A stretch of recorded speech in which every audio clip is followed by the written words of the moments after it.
Balochistan liberation army BLA അതിൻ്റെ ഉത്തരവാദിത്വം ഏറ്റെടുത്തിട്ടുണ്ട്.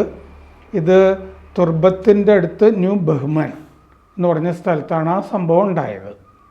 അപ്പോൾ മറ്റേ ഖുറം, വടക്ക് പടിഞ്ഞാറ് ഖുറം പ്രവിശ്യയിൽ നടന്ന സംഭവത്തിൽ നിരവധി പാക് ഉദ്യോഗസ്ഥന്മാർക്ക് പരിക്ക് പറ്റിയിട്ടുണ്ട്. അതായത് തോക്ക് ധരിച്ചു വന്ന അക്രമികൾ ഈ സഹായവുമൊക്കെ ആയിട്ട് പോയ ഈ മെഡിസിനും ഭക്ഷണവും മരുന്നും ഒക്കെ ആയിട്ട് സഞ്ചരിച്ച സംഘത്തിന് പാകിസ്ഥാൻ്റെ ഉദ്യോഗസ്ഥന്മാരെ ആക്രമിക്കുകയാണ് ചെയ്തത്. അത് ഷിയ സുന്നി തർക്കം നടക്കുന്ന സ്ഥലമാണ് ഈ ഖുറം എന്ന് പറയുന്നത്. അപ്പോൾ ഷിയ സുന്നി പ്രശ്നമാണ് അവിടെ.